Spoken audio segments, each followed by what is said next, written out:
Marco, you can obviously do whatever you want to do, but if you will permit me to punt to John, if I can do the punting to John for the pre-show when you're ready, please. Yeah. All right. Let's go live. Hi, everybody. We're live.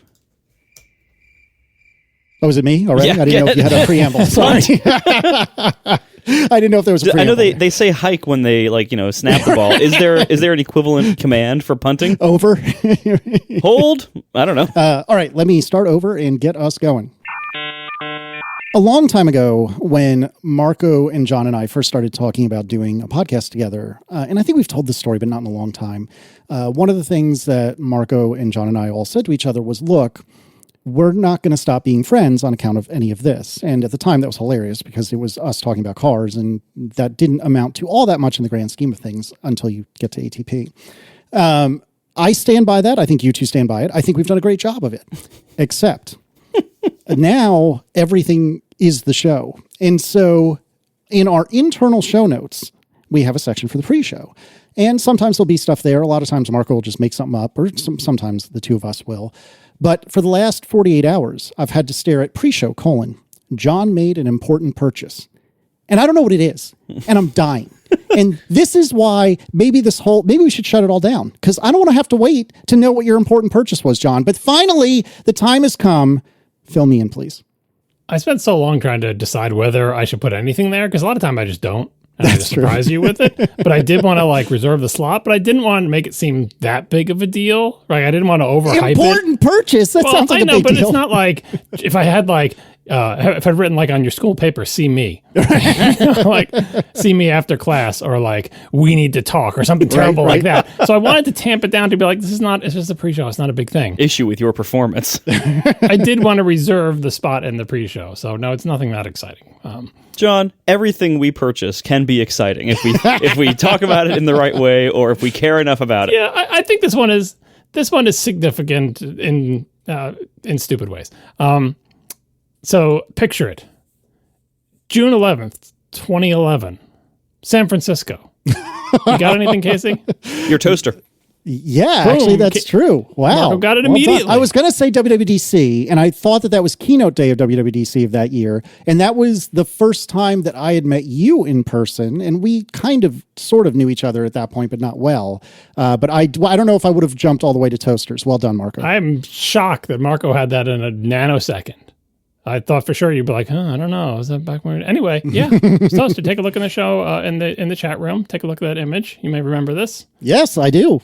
I might have even taken that photo. I was certainly there for it, and I think I took it. Yeah, I think you probably did take that photo. Anyways, but yes, I do remember. It's advertising iOS 5 in the background for WWDC. And iCloud. Right. So, fast forward 14 years, June 11th, 2025. I put in an order on Amazon.com for a new toaster. This is an important purchase. Whoa. Now, is it the same toaster? Did you buy a backup of the toaster? Well, the real question is, why? Why did I put in an order for? And I didn't plan this. I didn't I just looked at the dates. I looked on the Amazon order history of it was exactly 14 years to the day. That's incredible. 2011 to 2025, June 11th, both times. I put in an order for a toaster. What's your guess, Casey? My guess is either the first one finally died and he put in an order for the exact same one again because nothing better has been made since to his standards. Or he is buying a toaster for somewhere that one of his kids will be living, for college. Do you need me at all for the show? Because I was absolutely going to say both of those things. He probably would buy the toaster he'd buy the replacement toaster, definitely the same one, because nothing else is as good for his standards. He'd probably buy the same toaster for himself and then give the kid the old one. Yeah, I would buy that. Oh, that's good that you are both on the same page here. Oh, here's what happened. The toaster that I've had for 14 years has served us well, but in recent months, it started doing a thing where it would work almost all the time, but once in a blue moon, you would press the button to begin whatever toast thing that you're doing, and the screen would change from blue to orange like it always does, and the timer would start counting down like it always does, but the heating elements would not get hot, which is an important function. Oh, no. For a toaster. And you'd be like, I put this bread in here and I pressed the button and it changed color and counted down and I came back and the bread was stone cold. And then a person will come up to it and say, what do you mean? And press the button and then it will work. But you can't have that. It's got to work all the time. So unfortunately, that toaster had to be retired. It's interesting that you mentioned potential kid things. It's like, well, what did you do with your retired toaster? Did you chuck it? Did you, bring it to the single stream recycling center along with the air conditioner that also died this year and the dehumidifier that also died this year? No, because it works like 92% of the time. Is I that packed up and put it in the attic in case a kid wants it when they go. okay? What kid is gonna want a toaster that works most of the time? It's a good toaster. It still works great almost all the time. Nothing is wrong with it except for the times when you press the button and nothing happens. Okay, I cannot think of very many appliances that I could tolerate that kind of failure in. Like, I would rather go to Target and get a toaster oven for $30 that works 100% of the time. Oh, have you tried a $30 Target toaster lately? Because I have. Because we bought a toaster for my son for his apartment style accommodations in his junior year, and it's terrible. Like, so maybe it turns on all the time, but it is terrible all the time. Is being terrible all the time better? It doesn't do a good job of making your food hot and toasting it. It's all uneven, and it's unsatisfying to use. It doesn't do its job well. Like, it's bad. So this toaster, even if it only works 1 out of every 90 times or whatever, is still way better than that. So anyway, it may eventually end up getting chucked, but for now, it is a mostly functional toaster. So, what did you replace it with? I mean, the same toaster. Yeah, okay. There it is. Yeah. Luckily, they still sell this toaster. I've tried a lot of toasters since, and I haven't found, like, the only one that I think bested in some ways is the Panasonic Flash Express whatever thing, which is just so much faster than this toaster, but it is smaller, oddly proportioned, and I don't like the UI. And so I need something that's the size of this one is perfect for my kitchen because it's basically as big as will fit. There is a much bigger one, which I literally can't fit. And honestly, my friend has the other one, so I'm very familiar with it. I don't think I would like that bigger one because it's just too big. So this is the size for me. And by the way, my parents have the smaller one, so I have some experience with that when I'm over their place. So the Breville 650 XL, they still sell it. I just got another one, the same toaster. But I wanted to salute this toaster that you gave me generously as a gift in 2011 that I did not ask for, that you got me this toaster, which we later learned through extensive, Casey, you'll have to link to your page, extensive reviewing of other contemporary toasters that you basically stumbled upon by going into the rich person store, the best toaster that was available at the time that you bought it. Like, where did you get it? Like Bloomingdale's or something? I think so. No, it was Nordstrom, I thought. Nordstrom, there you go. You went into the rich person store, paid way too much money for a very fancy toaster, and then paid even more money to have it shipped back to my house, which was very nice of you. And I had it for 14 years. So that's a good run for an appliance. That's an amazing run. That technically isn't entirely dead. That's amazing. And by the way, I think it was Merlin who paid to have it shipped back to you, but yeah. Right. But now here's a review of the new toaster, because although it is the same model number, oh, no. they've changed some stuff. Oh, no. For the good. Oh. So first of all, the toaster that I had, the place where I put it, the plug for the toaster is basically directly behind it, dead center. And because my house is ancient and weird, it is directly behind it, dead center, and very low in the wall. And the plug, like the thing that goes into the wall on the toaster that you guys got me, is like Breville's patented thing. Have you seen it where like the end of the plug has a hole in it where you could put your finger through the hole to yank it out? Have you seen that? Mm-hmm. Yep. Right. That's really bad when the plug for your toaster is directly behind the toaster, because that thing sticks out really far. Like, so much so that if I plugged in my toaster and then tried to slide my toaster towards the wall, it will hit the cord. And you can't have the hot back of the toaster touching the cord. You know Have you ever tried one of those like right angle adapters that has like a 6-inch cord on it that just like has like a flat right angle plug that goes on the wall and then just ends in like a 3-prong plug 6 inches later down a short cord? Yep. So I have a whole bunch of those. Back in 2011, when I got this toaster, I knew this wouldn't work. So I took about one of those right angle things and I connected the toaster to it. But now I have some extra cord to get rid of. So the right angle thing is flat. It's in the wall. The toaster cord goes down and to the right. The thing in the wall, the flat thing, goes down and to the right. I just connect them all. But where do I put this loop of cord? I have very little counter space here. Zip ties. Right next to the toaster is our stovetop/oven. And so I was going to tuck the cord behind our stovetop/oven. I don't know what you call that. We just call it an oven here, but on the top of it is a range with burners, and then underneath it is an oven with a door that opens. That thing. I put the cord behind there. And it was, I don't know, maybe like 2 feet of cord or whatever, because again, the toaster was right next to that. But if I'm going to put some electrical cord behind a thing that gets really hot, I'm going to try to protect it. So 14 years ago, I wrapped that cord in a whole bunch of aluminum foil and various other things to sort of make a giant sort of heat sink muffler heat shield thing around the cord that was behind there. To get it out, I realized I had to pull the oven out. I must have pulled it out to put it in there. And so I was wondering, after 14 years, did that thing finally melt through? And that's the problem with my toaster or something? Didn't seem like it because the lights were all turning on and everything. But anyway, I pulled out the oven, did some cleaning. It's pretty gross back there. Pulled out the cords, unwrapped all the aluminum foil, looked as good as new, like the day I got it. So aluminum foil, or tin foil as you would call it if you're my age, amazing as a heat shield, totally protected the cords. They were perfectly good. The new toaster has a flat right angle plug. Good job, Breville. They realized that patented thing that they're so proud of, it sucks for a toaster. So I didn't have to use the adapter for the new one. And it was only a tiny little bit of cord that I had to tuck behind the oven, and I wrapped it in some aluminum foil. So that's great. The next thing is there are little offset pegs on the back of the toaster that are trying to stop the hot back of the toaster from burning your wall. Mm-hmm. Yeah, so you have to put it like at least an inch away from the wall. Yeah, the little standout peg. So first of all, my house being terrible and old, essentially the backsplash or whatever you would call it on the countertop does not go up as high as the pegs. So the pegs basically are above it. And so if on my old toaster, if you were to push it against the wall, setting aside the plug, you got the right angle plug in there, it's all flush and everything. If you were to push the toaster up against the wall, the pegs would go over the backslash, touch the wall, and then the hot back of the toaster was like 1 millimeters from the wall, which is bad. So I had like standoffs on there. Like I was using like the things you put on the bottom of chair legs to keep them from scuffing your floor, right? Those things. I had them. I was extending the standoff so it actually stayed far away from my wall. New toaster, longer standoffs. Number 2 in Breville's comp. Great. And then the final thing, I can't tell if this is an improvement or just the fact that my old toaster was 14 years old. The screen is way brighter. Maybe it's LED and the other one was like the cold cathode things because it was so old. I don't know, but the screen is so bright.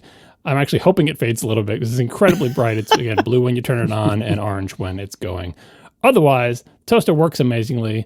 Best toaster ever. Breville 650 XL. Salute to the 14-year-old one that you guys got me. But now I've moved on to another toaster, which is the same toaster, but better. Pour one out, John. All right.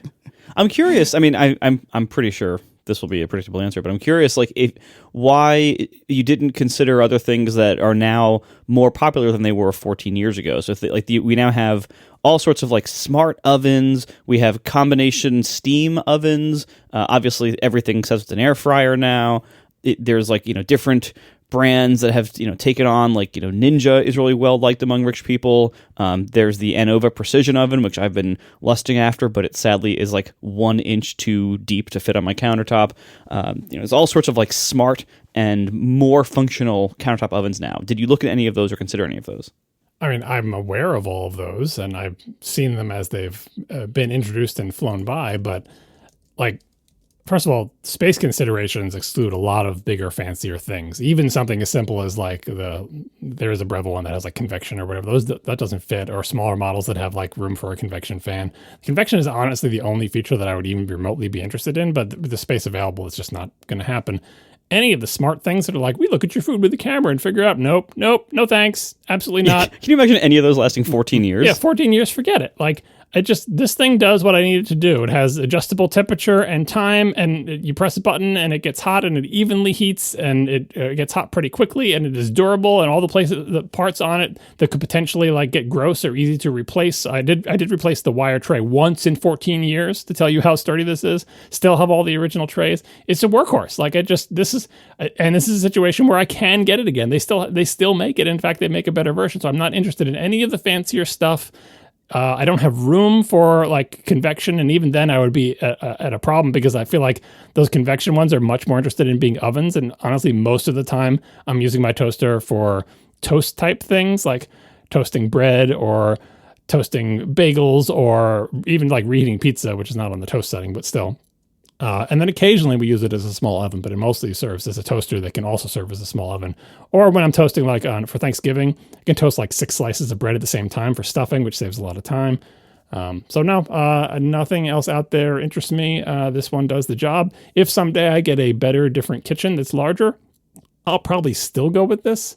Just because I would probably get a convection regular oven, because my regular oven doesn't have convection. I would get a convection regular oven and stick with this for the toasting stuff.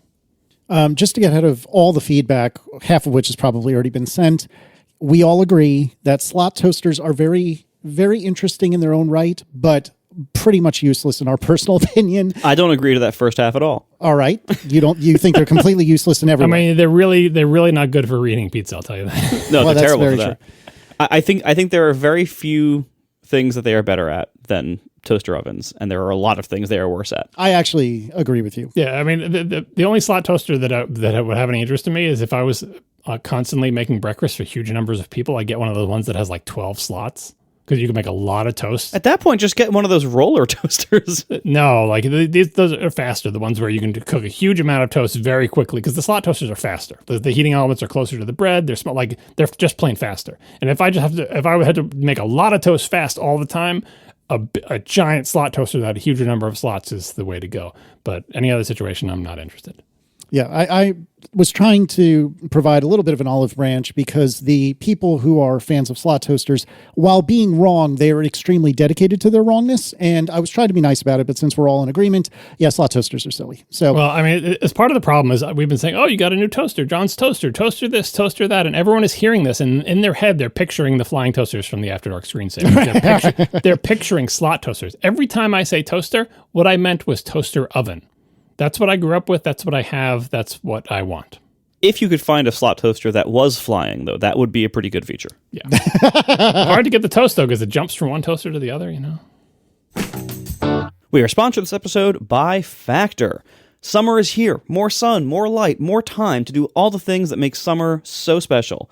And the number one thing I don't want to be doing all summer is spending hours cooking and chopping and prepping stuff inside. That's where Factor comes in. Factor's chef-crafted, dietitian-approved meals are ready in just 2 minutes, taking the hassle out of eating well. Factor meals arrive fresh and ready to eat, perfect for any active lifestyle over summer and beyond. With 45 weekly menu options, you can pick gourmet meals that fit your summer gains and goals. Choose from options like Calorie Smart, Protein Plus, Keto, and many more. Factor can power your day from sunup to sundown, too, with nutritious breakfast options, on-the-go lunches, premium dinners, and guilt-free snacks and desserts. Factor has your whole day covered. Enjoy more this summer with Factor. Get Factor if you want all the flavor and none of the fuss.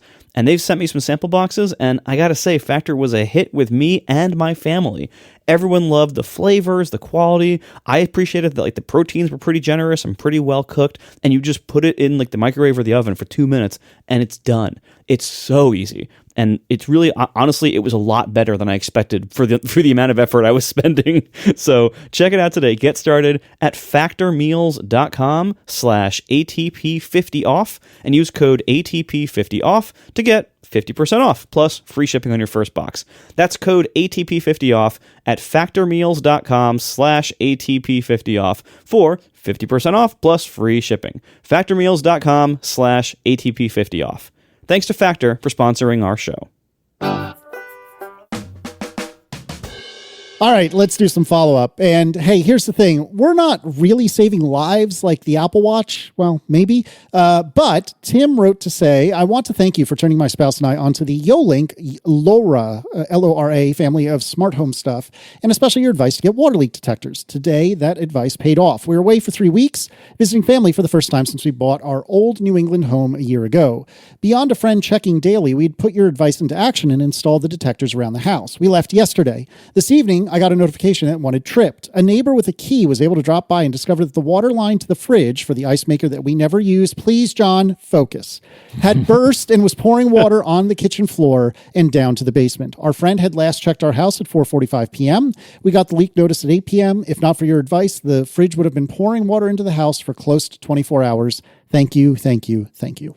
Leak detectors. If you've got an old New England house and you unwisely got a water feature on your refrigerator, leak detectors.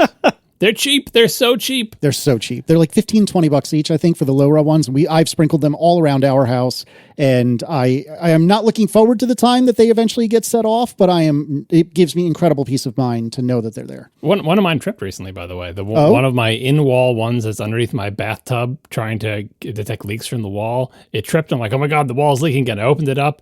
I looked inside, and there was like one tiny drop of water that had fallen on the thing. And I still don't know where that water came from.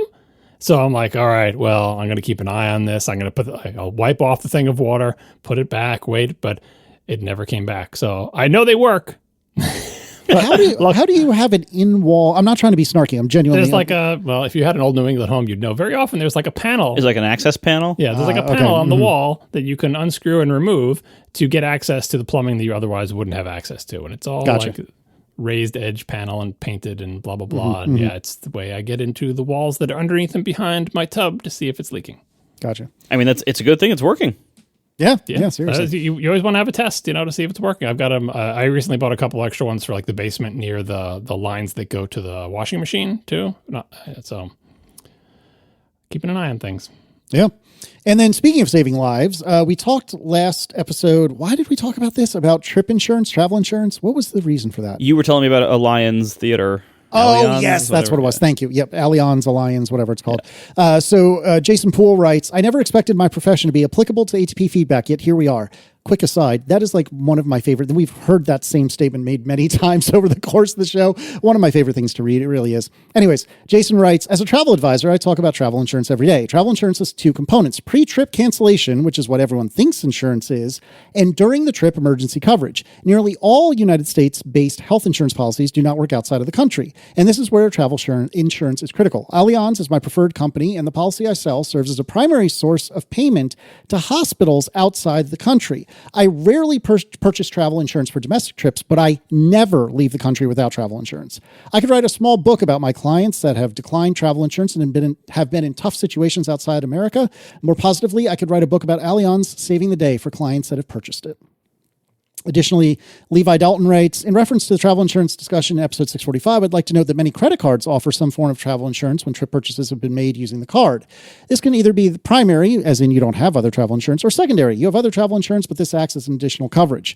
For someone traveling a fair amount, it is worth looking into which cards provide travel insurance automatically and what specifically is covered. I'd also like to note that Allianz and presumably other companies sell yearly all trips insurance if you go to them directly.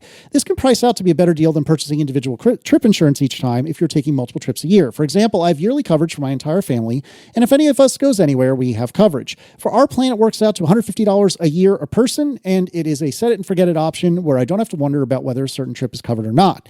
Allianz plans also include a travel concierge, which can help with dinner reservations in a foreign city and so forth, by which I mean the concierge can assist with trip planning, not just with insurance-related issues. Of course, some credit cards offer something similar, but not everybody knows that they don't have to personally fire up a translation app and make calls at weird hours because of time differences to restaurants in Greece or France to make a reservation. A concierge can do that for you. Maybe this is old news to everyone else, but I didn't know most of this, so I thought it was worth sharing. I didn't know most of it. I do, though, think like it's probably not as much of a, like, you should always do this as they say. But, it certainly seems like when traveling internationally and therefore like health insurance or health coverage becomes more of a thing, that's obviously like a bigger factor to consider. But I still am not convinced about its value for most people most of the time. I like the people responding on Mastodon. They're like, they were saying the same thing, basically. You should definitely get it if you travel overseas from the U.S. because your U.S. insurance won't work here. And the health insurance in our country, we have universal coverage, but it's not for you because you're from America. So we'd have to charge you. And then they would show us the amount that they would charge. And we just laugh at it. Like, for 3 days in the hospital, we'll charge you $5,000. You're like, we can no one can even look at us for 30 seconds for $5,000 in this country. So paying out of pocket for coverage overseas, no, you don't want to do it. You want insurance to cover it, but you can't scare us with healthcare costs, out of pocket healthcare costs in France or whatever. You got that tooth looked at a dentist, that'll be $50. Ooh. Oh, yeah. All right, John, do you want to tell me about this next item, please? Sure. Avi Drisman writes in, says about a window widget size in Tahoe. He says, in episode 644, you quoted my toot about how window control size on macOS 26 is gated on the SDK linked against. You thought that the size might be connected to toolbar visibility. It is not. As I said, if you link to an SDK less than 26, you get compatibility size window controls. And if you link to the macOS 26 SDK, you get window controls with the new size. This is the sole determining factor. So there you have it. Big window controls. No matter whether the toolbar is visible or not. The toolbar controls the corner radius and maybe also the position of those things because they got to have concentricity. But the size is always big with 26, which honestly I think is a reasonable thing to do. Like the window widgets have changed size a little bit over the course of macOS all these many years. Making them a little bit bigger, or maybe it's just because I have a huge screen now and I'm getting old, but yeah, they can stand to be a little bit bigger. So I kind of like the new size in Tahoe. So any app that links against the new SDK, which that whole concept, I know if you're not a developer and you're like, what are they talking about? Does that mean when I get Tahoe, they'll all be bigger? Like, it's not a thing that you would otherwise have to know or care about. But if you're wondering when you get Tahoe, some apps have the big window widgets and some apps don't. It's basically the ones that do were built using the API set that comes with the new OS. And the ones that have the old one are built with a different API set from an earlier OS. So there you have it. Apple Intelligence is now allowed when booting from an external drive in Tahoe Beta 2. And John Val writes, unlike on Sequoia, which required a hack to activate Apple Intelligence while booting from an external drive, on Tahoe, that hack is no longer needed. I didn't even know about that hack, and I would have liked to know about that hack, but it's good that it's no longer necessary. Whatever the deal was with the whole, Apple Intelligence can only be on the internal drive, I'm glad to see that go.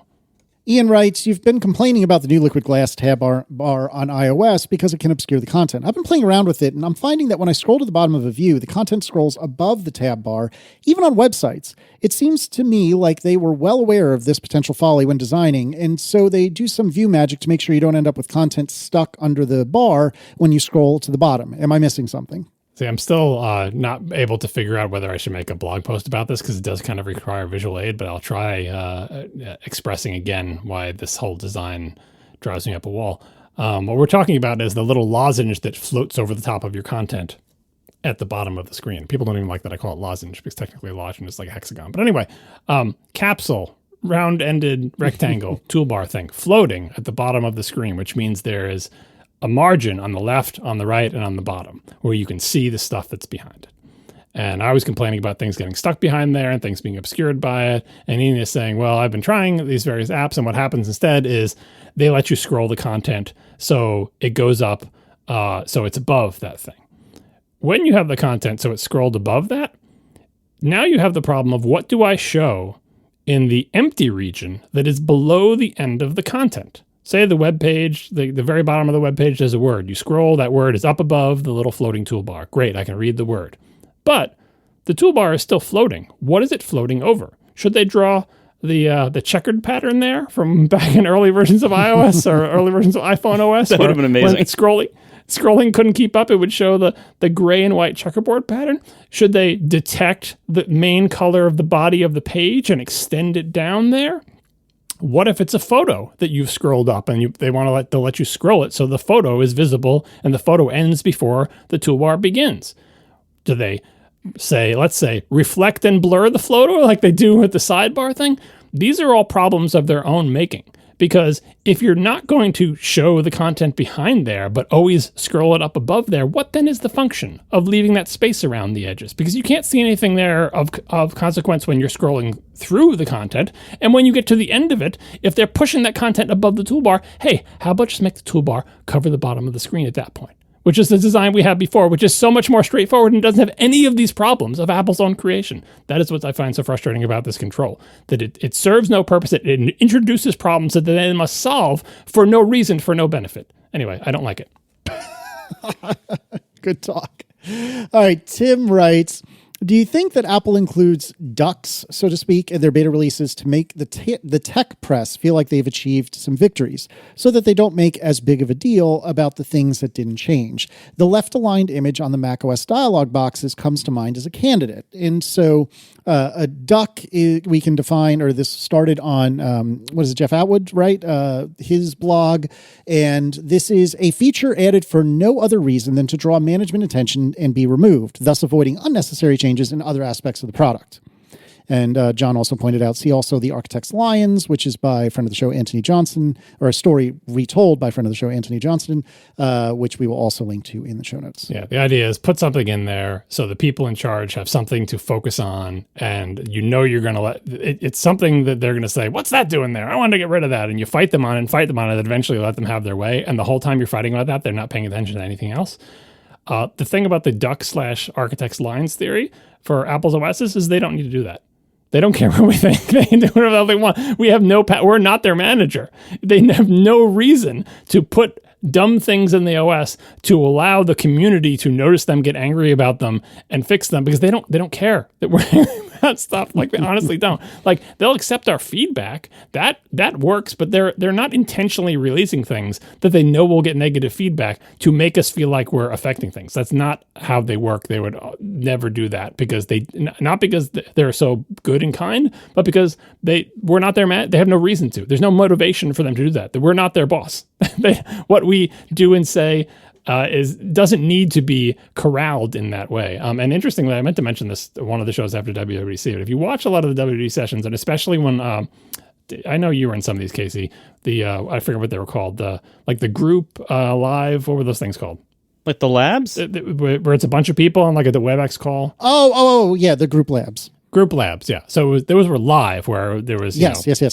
Some number of WWDC attendees / developers. They're all at home on our computers going to a WebEx. And then in the WebEx, hosting the WebEx, were 5 or 6 Apple engineers and managers, or whatever the topic happened to be. And the audience gets to submit questions through text in the WebEx, submit your questions thing. And then there's no other speaking, or, you don't see any of the audience. You just see the Apple people. Anyway, during those things, very often there would be questions that would ask some question about liquid glass or whatever. And all of the people in all the sessions would say, they'd say whatever I have to say about liquid glass. And then they say, if you have any feedback about this, please submit your feedback to whatever. They'd tell you, we're interested in hearing what you think. What do you think about this? What are the areas where it can be improved? Or they were basically soliciting feedback about the UI. And they're all so disciplined. But my little radar was up the whole time going, which one of these people is desperately hoping that you send feedback, because they also hate the thing that you just complained about, right? And they're so disciplined about here's how it is, and here's what we're doing, or whatever. Do you have any feedback about it? And I have a feeling a lot of the people and a lot of the Apple employees in a lot of those sessions were carefully, kindly, and gently suggesting to you that if you have feedback about the new UI, they'd love to hear it, because they're like, please send this feedback. Because believe me, there are people at Apple that have all the same complaints that you hear in the community or whatever. So that's another reason I think there's no reason to put out ducks, because there's plenty of people, Apple employees, who are expressing this feedback inside Apple, because you keep, never let anyone outside the family know what you're thinking. That's a reference, Casey. But they did solicit feedback in all these sessions. And so if there's something about this UI that you don't like, please send it to Apple. I'm sure Apple employees would say the same thing, whether they are desperate for you to send that feedback so it counts more than their internal opinion, or whether they're just saying that because that's what they're supposed to say. All right. Adrian Mester writes, with regard to SD cards, you said on PCs you can just yank out a memory card. That's not true. You should still eject it first. By PC, I assume you meant Windows, but it's the same on Linux. And Adrian provided a link to the Windows knowledge base, if you will, to talk about this. I don't find it surprising that these features exist. I do wonder how many people use them in Windows. Yep, that's fair. I mean, I know when I was a Windows user, I pretty much always just yanked whatever out pretty much immediately, which I know is not the right answer, but I don't believe I ever got burned by it. So that's pretty much what I always did. I mean, the new versions of Windows might complain about it. That's what maybe make people do it. They do. If you yank it out and it throws a dialogue in your face. I haven't actually tried it. They do complain about it, but I think everyone still just does it anyway.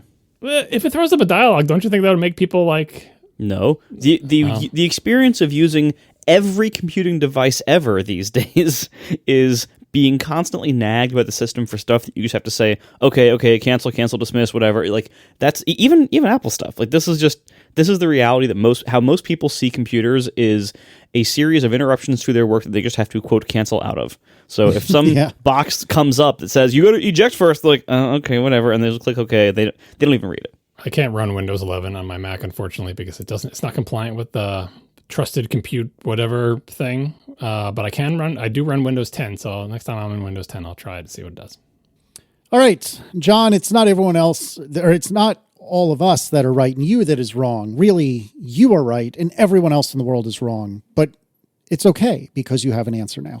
Yeah, so I got an iPhone 16 Pro when it launched. It was the introduction of the camera control. Lots of people, case manufacturers, just put a big hole in the case for the camera control. So I got my preferred open bottom leather case for my iPhone, and it has a giant hole where the camera control is, and I didn't like it. And I said, boy, I hope some of these third-party case manufacturers produce cases that are like the one I have, but that have the pass-through button that Apple had on lots of its launch cases, which is like another button that presses the actual camera control button below it, so that you won't have a giant hole in your case. What you instead will have is a camera control on your iPhone case that works and feels just like the camera control that's under your iPhone case, just like the volume buttons and the power buttons where there's a button that hits the button that's underneath. Here we are a year later, and they finally did it. A little while ago, Ryan London did a case that had a camera control button on it that I believe had an open bottom, but it had a metal ring on the back around the camera mesa, and I don't like that. But finally, Bullstrap came out with essentially the same case that I had, because my previous one was a Bullstrap case. The only difference is, instead of a giant hole for the camera control, it has a little pass-through button thingy. And I found this out because I got an ad on Instagram that said, "We messed up," with a broken heart emoji. And the text says, "For months you asked, where's the button?" Or, "I would buy this if it had a camera control button. And for months we gave you a cutout." Yeah, we know. But now we finally got it right. A year later, they've introduced a case with a button on it. For me, better late than never, because I keep my phones for 2 years. So halfway through the life of this phone, I swapped out the Bullstrap case for another Bullstrap case with the camera control, and immediately realized how often I accidentally hit the camera control button now that it has surfaced on the edge of the case. I mostly got over it, and now it is way better in all ways, but I was shocked to learn, boy, I guess I put my finger in that hole a lot when I pick up my phone, and now that there's a button there, I can't press it as much. But yeah, it's way better. Last year, I also changed cases a year into my phone, simply because I had bought multiples, and I just swapped an old case for a new case because the old one was a little beat up. But anyway, I've got a brand spanking new Bullstrap case. It is leather, it is black, it has an open bottom, and it has a pass-through camera control button. Only took a year. Our long national nightmare is over. And it's an incredibly expensive case, and I don't care. It looks really nice. Like, and I've had this case before, like, before this generation of phone.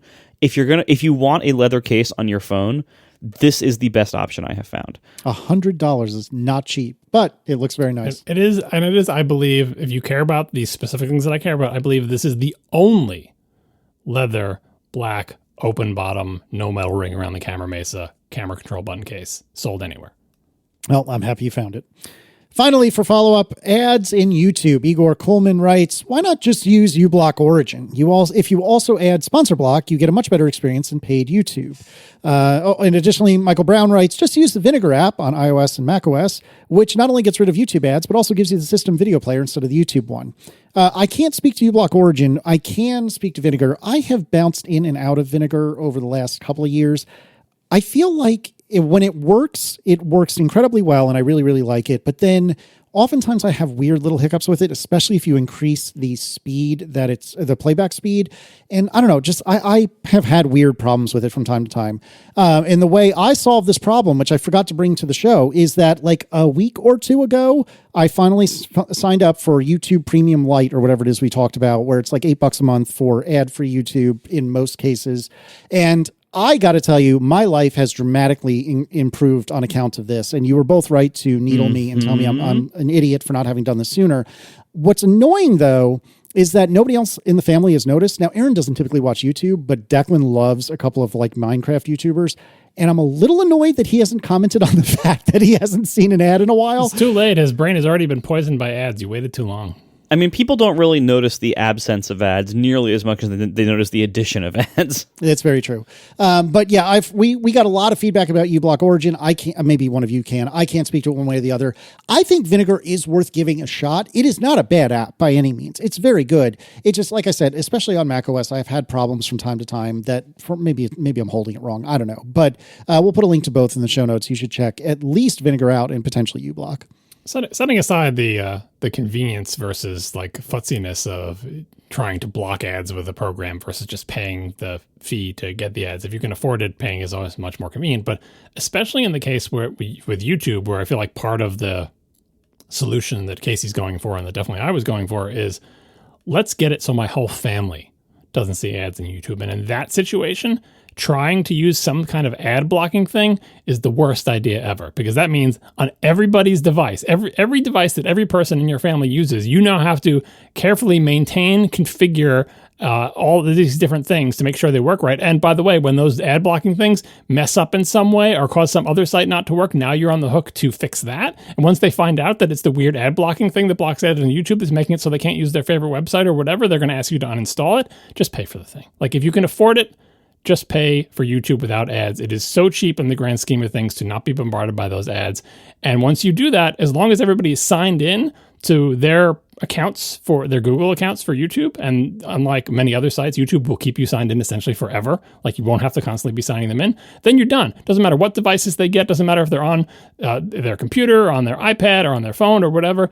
So much better than trying to maintain a fragile fleet of ad blockers. Yeah, I think it's very telling that both of these commenters included the word just in their suggestion. Why not just use uBlock Origin? Just use the Vinegar app. And ad blockers are never a just. There's always more complexity than that. They're always going to mess up certain things, and then you have to troubleshoot. Turn the ad blocker off. See, reload. See if it fixes the thing you're blocking.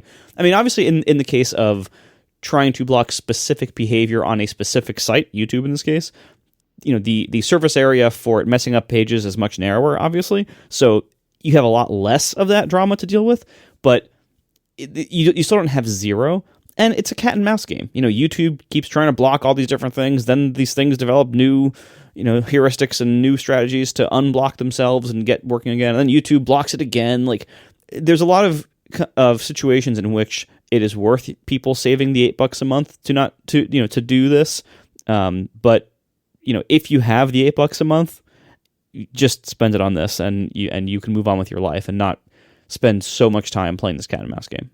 And by the way, I don't like the system video player versus the YouTube one, because the YouTube one has features that the system video player does not. I like the little graph that shows you like the lump where like most people watched, that type of thing. If you're watching like a how-to video to find out the good part where they actually show you what they're supposed to be doing, like that's not, you can correct me if I'm wrong, but I'm pretty sure that's not visible if you use the system player. Mm-hmm. Similarly, I'm not even sure if chapters are visible if you use the system player.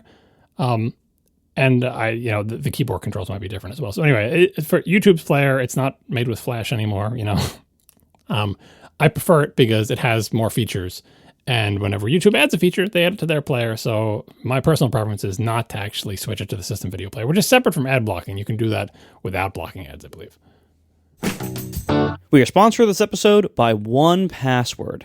Over half of IT pros say securing SaaS apps is their biggest challenge. With the growing problems of SaaS sprawl and shadow IT, it's not hard to see why. Thankfully, Trellica by 1Password can discover and secure access to all of your apps, managed or not. Trellica by 1Password inventories every app in use at your company. Then, pre-populated app profiles assess SaaS risks, letting you manage access, optimize spend, and enforce security best practices across every app your employees actually use. So you can manage shadow IT, securely onboard and offboard employees, and meet compliance goals. Trellica by 1Password provides a complete solution for SaaS access governance, and it's just one of the many ways that extended access management helps teams strengthen compliance and security. 1Password's award-winning password manager is trusted by millions of users and over 150,000 businesses, including, by the way, mine, from IBM to Slack. And now they're securing more than just passwords with 1Password Extended Access Management. And 1Password is ISO 27001 certified with regular third-party audits and the industry's largest bug bounty. 1Password exceeds the standards set by various authorities and is a leader in security. Take the first step to better security for your team by securing credentials and protecting every application, even unmanaged shadow IT. Learn more at onepassword.com/ATP. That's number one, onepassword.com/ATP, all lowercase. Thank you so much to 1Password for sponsoring our show. Marco, please feel free in the edit to insert taps right here because apparently Tahoe has finally dropped FireWire support. John, what even is FireWire anyway? This is kind of like dropping x86 support. So FireWire is an old interconnect standard that was used for personal digital video cameras that used to record digital video on tiny little tapes at home. And it was also on Macs, not just for video, but also for peripherals, like hard drives. It was expensive. It was fancy. It had lots of important features to reliably carry things like audio that are latency sensitive while making sure that things arrive on time. It didn't require the host computer to do as much sort of traffic control and computation. So if your computer was slower or your computer bogged down, FireWire would keep chugging along because it wasn't dependent on your computer to shuffle the bits like USB was. That made it more expensive because USB could be cheaper because it made your computer do a lot of stuff.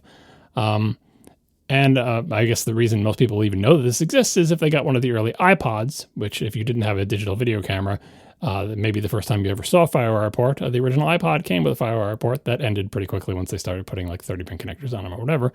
But anyway, it came in 400, what is that, megabits per second? Megabits, FireWire yeah. 400 and 800 transfer speeds. You can listen to our member special about connectors to learn about the FireWire 400 connector versus the 800 connector, but the bottom line is the 800 connector was terrible mostly. And eventually it faded away and USB remained and went through several iterations and got faster. And Thunderbolt basically replaced FireWire as the big, expensive, really fast bus. But Macs have still had support for it. So if you found a way to get an adapter somehow to plug in FireWire to your modern computer, or you were able to run a semi-modern OS on a computer that had a FireWire port, you could still plug something in like a FireWire hard drive or even an iPod, I would imagine. And macOS would recognize it and still do all the old stuff. But apparently they are ripping out that software from macOS, which kind of like the x86 support. It's like, well, was that hurting anybody? It's like, oh, we don't want to have to keep maintaining that and making sure it works and making it part of our potentially non-existent QA process. Can't we just remove that code? Nobody has FireWire peripherals anyway. And if they do, they can just use an old Mac with an old version of the OS. So it seems like, I mean, this may change. We'll put a link to the Mac Rumors story that links to a Reddit post that has some qualifiers like, well, maybe, Apple hasn't said one way or the other. Maybe a later release of Tahoe will have FireWire back, but it just seems like they've removed that code so they don't have to maintain it anymore. And it's gone. And you'll have to remember that for the people who like in the retro computing world, like, oh yeah, this Mac can run Tahoe, but if you want to do any FireWire stuff, you have to, put an older version of an OS on it or whatever. So yeah, pour one out for FireWire. It was weird. It was expensive. Most people didn't have it, but it did an important job for when it existed. Yeah, I have heard, I don't know how true this is. I guess maybe listeners can write in and tell us.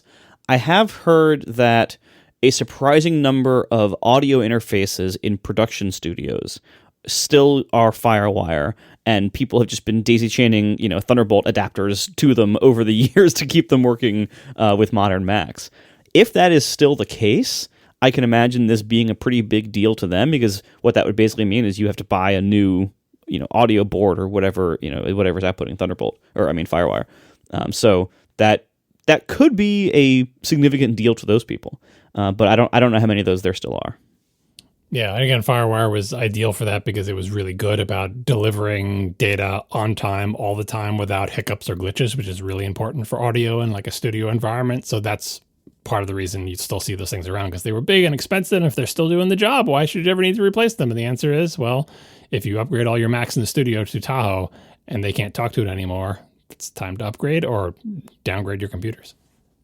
All right. Apple has done another thing where they put up some marketing material and then almost immediately say, just kidding. And in this case, they put together a PowerPoint and Keynote, I think one of the Google Present or whatever it's called, I forget what it's called, presentation about convincing your parents to get you a Mac. And they also put together like a 10-minute video of a comedian, who was on some movie that everyone loved recently. What was that movie? Is that from Saturday Night Live? It's Martin Hearley or something? Yeah, something like that. Anyways, they put up this video. It was like 10 minutes long. He's going through this presentation and teaching the kids how to give the presentation. And I didn't care for it. Like, I didn't think it was a problem, but I just didn't think it was clever or funny. And I think they were trying for both. And they pulled the video. I think the presentation is still available, but they pulled the video after like 24, 48 hours, something like that. Here we go. Let me just read from the show notes. One day after publishing it, Apple has taken down its parent presentation video on YouTube. Apple has also moved the parent presentation slides to the bottom of its college students page, effectively burying it. Just one day earlier, the presentation was prominently featured at the top of the page. In the YouTube video, comedian Martin Hearley showed a group of high school students how to effectively use the parent presentation. Yeah. So there's two stories here. One is, it seems like Apple's been pulling a lot of ads lately. I think some other people talked about this, counted up 4 of them. There was like the Crush ad where they smushed all those musical instruments in a hydraulic press thing that was ill-considered, and they kind of pulled that. There's the Bella Ramsey Siri ad thing that never shipped, and they pulled that. There's the parent ad, and then there's a 4th one that I cannot remember.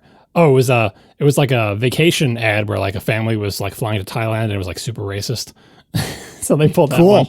So I think it's within the past 12 months or so, they have, distributed and then pulled 4 different ads for 4 different reasons. So there is the question of like, what's going on over there with advertising? Maybe they should have people with more taste take a look at the ads before they go out into the world. Ideally, more taste to look at the ads before they decide to pay all this money to make them. But, they do a lot of advertising, and it is potentially a thing, the case where there's some cracks in their system where people with taste are not in the right place to make these decisions, unfortunately. But, it's not the end of the world. They make the right decision, a day later, as opposed to just leaving it up, right?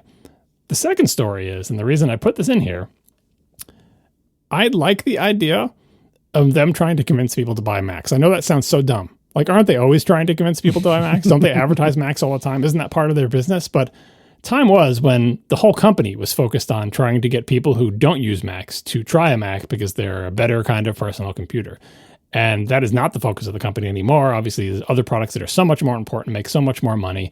And it seemed like they basically gave up on, we also sell Macs and the people who like them, but we don't need to actually try to expand a Mac market share. Like, they always had these statistics like, 50% of the people buy a Mac, it's their first Mac. And they would say that, but it's like, is that because of any advertising you're doing? Like, they became uninterested in trying to convince the world that Macs are a better PC, that Macs are better than Windows, that you should buy a Mac instead of a PC. It's they're like, people who want one will buy one, and it's fancy, and if people can't afford one, they'll get one. We don't have to do much advertising.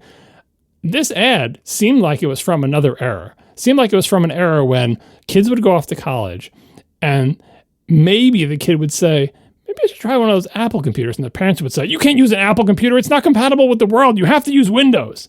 That's not the world we live in today. Go look in a college classroom and count up how many Macs you see versus how many non-Macs you see.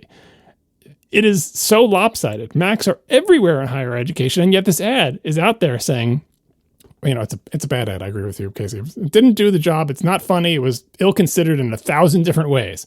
But the concept of Apple trying to convince college students to get a Mac because a Mac is better for their purposes than a Windows PC is just like, it's blowing my hair back. I'm like, wow, remember that? Remember when Apple had this confidence in its computers? Remember when we would have, I still have confidence in the computers that if you're going to get a laptop for school, you should get a Mac.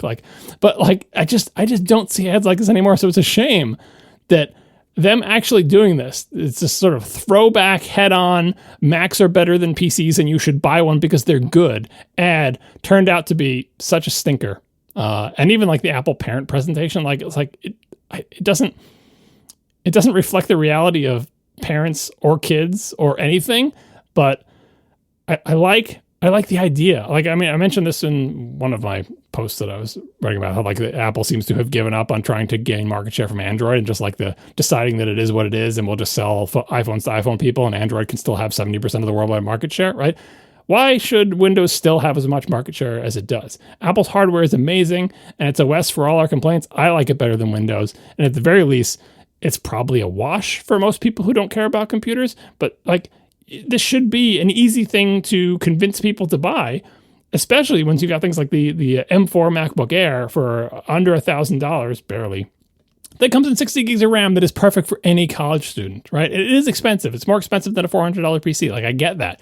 But within the realm of people who are buying $1,000 laptops for college, Apple should be able to win a lot of those sales by doing good ads. And I know they have ads on TV and sports and backup catalogs or whatever, but they're always so much like modern Apple ads, which is like, Apple, we're wonderful, buy our stuff. And not just like coming out punching and saying, Windows sucks, Macs are great. Look at all, like, for crying out loud, this ad had like a blue screen of death thing in it. It's like, all right, come on. Like, what century is this? But anyway, I find it delightful that Apple still seems to have a little bit fight in it about Mac versus PC. And I find it depressing that they're not able to make a good ad about it anymore. Yeah, what are you going to do? But I mean, I agree with you. At least they're trying to be aggressive. That's kind of fun. All right, we had some late-breaking news as we record this on Monday, the 30th of June. Apple weighs using Anthropic or OpenAI to power Siri. This is from Bloomberg. Apple's considering using artificial intelligence technology from Anthropic, PBC, or OpenAI to power a new version of Siri, sidelining its own in-house models. Apple has talked with both companies about using their large language models for Siri, according to people familiar with the discussions. In its discussions with both Anthropic and OpenAI, the iPhone maker requested a custom version of Claude and ChatGPT that could run on Apple's private cloud compute servers. Apple's investigation into third-party models is at an early stage, and the company hasn't made a final decision on using them. A competing project, internally dubbed LLM Siri, that uses in-house models remains in active development. The project to evaluate external models was started by Siri chief Mike Rockwell and software engineering head Craig Federighi. They were given oversight of Siri after the duties were removed from the command of John Gianandrea, the company's AI chief. After multiple rounds of testing, Rockwell and other executives concluded that Anthropic's technology is the most promising for Siri's needs. That led Adrian Perica, the company's vice president of corporate development, to start discussions with Anthropic about using Claude. Apple's models are developed by a roughly 100-person team run by Ruming Pang, an Apple distinguished engineer who joined from Google in 2021 to lead this work. The proposed shift has weighed on the team, which has some of the AI industry's most in-demand talents. Some members have signaled internally that they are unhappy that the company is considering technology from a third party, creating the perception that they are to blame, at least partially, for the company's AI shortcomings. They've said that they could leave for multi-million-dollar packages being floated by Meta Platforms Inc. and OpenAI. Apple this month also nearly lost the team behind MLX, its key open-source system for developing machine learning models on the latest Apple chips. After the engineers threatened to leave, Apple made counteroffers to retain them, and they're staying for now. Yeah, tune into Overtime for more on this particular issue about poaching people, but this fits with what we had been hearing and rumors from Gurman about what's going on now that there's new leadership for the whole Siri thing, which is no more not invented here syndrome. Willing to look outside the company, going so far as to say, hey, we've got a team working on that LLM Siri thing. Shouldn't we also talk to the people who already have chatbot type models and see if their technology might be farther ahead than our technology is? And I kind of feel for the whatever 100-person team working on this stuff, because like from the reports that we've heard, it is entirely plausible to believe that those teams were not adequately resourced to make products that are competitive with Claude and ChatGPT. I mean, it's totally reasonable to think of, because we know how much money like OpenAI has spent on ChatGPT. And Claude has been around for a long time and has been out there in the world, and they've been iterating on it. And this is Apple trying to do their version 1.0 of anything remotely close to that. And they've been flailing. So that team maybe hasn't been resourced to do a good enough job, but certainly they probably started later than their competitors. And so I think it is the right thing to do for Rockwell and Federighi to say, we shouldn't just assume we're going to use our internal thing. Let's at least look at the external things.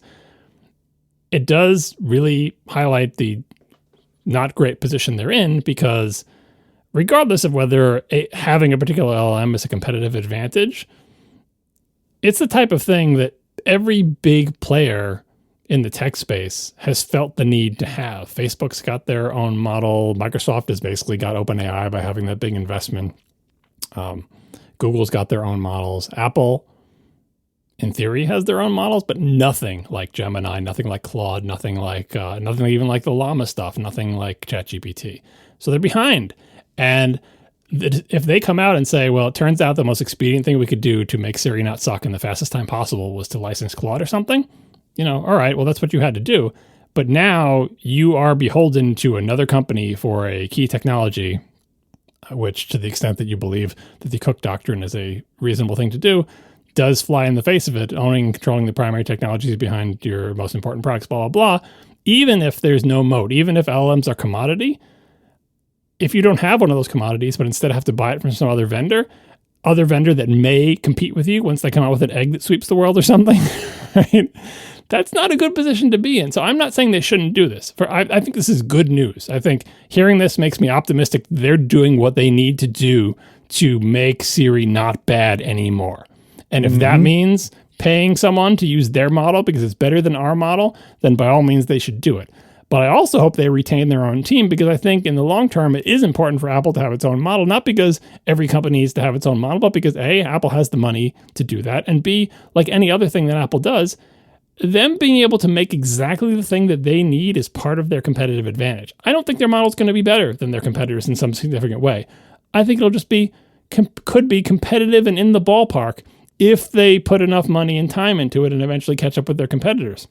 In which case they could swap it out. So if they go with like Claude or something, they shouldn't can this team. I hope they can retain them, because they should still be working to say, hey, your goal is now to replace Claude. Get something as good as or better than Claude so we can end this contract and have our own internal thing. Kind of like how we used processes from other companies until we eventually could make some of our own that were better, and it took a really long time. So that's my take on this article. I think I'm actually optimistic about it, but it does really highlight the corner that Apple's painted itself into. Yeah, I mean, that's the thing is, it is possible for more than one thing to be true. It's possible for the internal team to have not delivered, and it's also possible that it wasn't the internal team's fault. But in the end of the day, Siri sucks. Like, everyone agrees that Siri sucks. How many different times over the last 10 years, 15 years, whatever it's been, have we seen jokes on national television about how bad Siri sucks? Like, it sucks. And no matter whose fault it is, they've got to fix it. And in 10 plus years, they haven't. And I couldn't agree with you more, John, that this is showing at least a little bit of fire, a little bit of urgency, a little bit of enthusiasm about finally fixing it. And I am 100% excited about this. And to build on another thing you said, just because they might be doing this soon doesn't mean they're doing it forever. There is no reason they couldn't use like Claude or whatever for the next couple of years, 2, 3, 4, 5 years, and then eventually swoop in and have their own internal thing that maybe would be even better. So yeah, I agree 100%. I am all in for this. Oh, that is tricky though. Like, oh, we're going to do our own thing. You have to retain the team. They can't all leave. And it's going to be super demotivating for that team that's worked since 2021 on Apple's own internal models, probably being frustrated the whole time by like the Siri team and their not being funded and whatever their issues are internally. Like, I wouldn't actually blame the team that was developing the models. I don't think that's where the problem was. But the fact is they work for years on this. And then what happens is Apple just goes and uses Claude instead. They're going to be so demotivated. So it's going to be a difficult challenge to convince them to stay at Apple and continue their work, right? Because it's demoralizing, right? Even if Apple wants to keep them, they could go and get much more money elsewhere. Again, see this week's overtime. Yep. So I feel for that, but that's a situation that Apple's in. It's difficult. And I do like the fact that Apple is going to, apparently, according to this Gurman rumor, wants to run these models on private cloud compute, because I think that is one of Apple's key competitive advantages is the privacy angle, that they have a way to run server-side models in a privacy-preserving way, which their competitors don't seem to care about because it's not part of their value proposition, right? They're just like, send us your stuff. We're Facebook, whatever. Like OpenAI, yeah, send it all over. It's fine.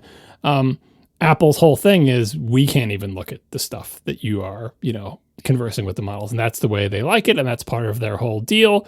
And so having a third-party model but saying, okay, we'll license this from you, but we're not going to send, like what they're doing now, I believe, is when we use ChatGPT through Siri, it's going to OpenAI servers. And yeah, Apple has this thing about, well, we do it in a more privacy-preserving way. We anonymize you or bounce off a proxy or whatever.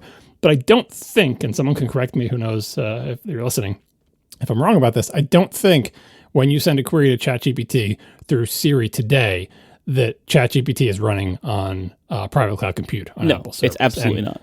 This story is that they're trying to do that. And so, like, bring it on, man. Like, bring on ChatGPT or I'm not saying you just replace Siri with those. No, they have, like, there's still work to do. Siri is not just a chatbot, as Jaws will tell us a million times. It's very much like a chatbot, but not just a chatbot. So it's still like they need an LLM engine that can do good things for them that they can build on top of. And this would just be a piece of what would be the new Siri, which allows them to swap it out, because you're never like, there's certainly no branding, and it's not even like you're talking to Claude or ChatGPT. You're talking to Siri, which does all the Siri things, only now it just does them competently and faster and better, hopefully. Like, that's the dream. Yeah, I think this is all good news. It plays into the narrative that we heard about, over the rumor mill over the last few months, that that basically that Apple's high ups are taking the poor state of Siri and their AI efforts seriously. They're making big changes in order to turn this ship around. And it started out obviously the restructuring of the Gina Andrea going over to Rockwell, the staff restructuring. We heard reports of Federighi issuing directives now of look, if somebody else does a better job of it, use it.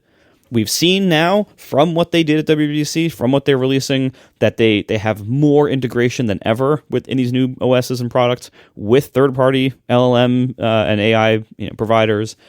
So this is good. This is showing us that the not invented here syndrome is finally being a little bit turned down for AI stuff, and it needs to be, because the obvious reality to everyone in the entire market is that these companies are dramatically outpacing Apple in this area.